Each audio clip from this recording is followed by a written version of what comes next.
All right, and quick run through here of the power supply. Excuse me. So we've got all brand new 0.156 headers here on the board.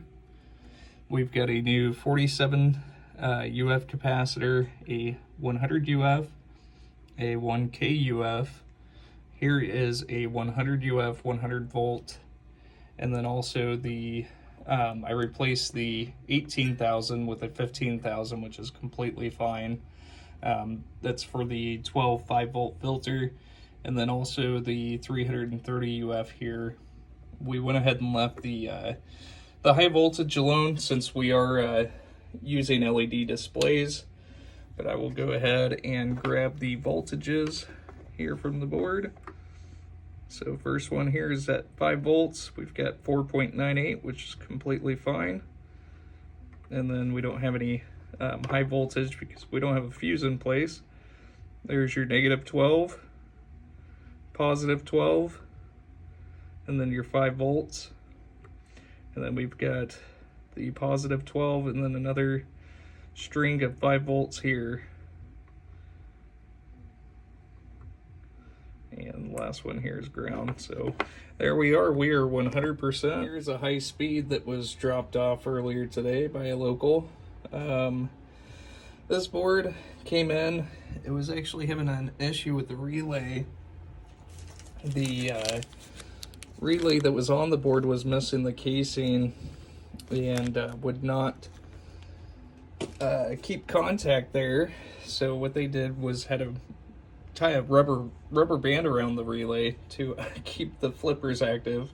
So we've got a new cube on here. Went ahead and resocketed both the 6802s, both the game ROMs and the sound ROMs. Got sorry, can't even talk. We've got NV RAM installed on the board. Let's see, C8 had already been replaced, but we did replace C15 as well as the 100 and 470 here in the sound section. The 3 100 UF power input filter capacitors have been replaced, as well as the 22 UF reset capacitor, and went ahead and replaced the power input header onto the board here.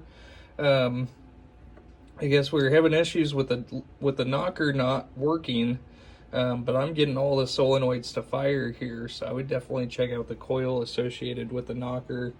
But we'll go ahead and get her powered up. And I've got my soundboard connected, so we've got a full boot, high score to date, and the only coil that's on is the coin lockout. And oops, pressed the wrong button. Let's go ahead and reset this. But we'll go ahead and get it into test. And as you can see, the flipper enable relay kicks on, so that it is working correctly. And obviously music's working. And moving into display test. So it's just going to cycle all of the digits here. So we've got the alphanumeric on top, and then just the numeric there on the bottom. And as you can see, all of those are working correctly. And moving into sound test.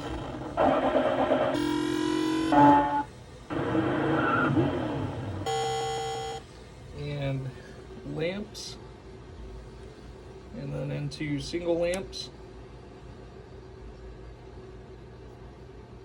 and those are all correct. And into solenoid test. So Williams System 11 nothing high speed did not multiplex the solenoids, so we just have this standard 16.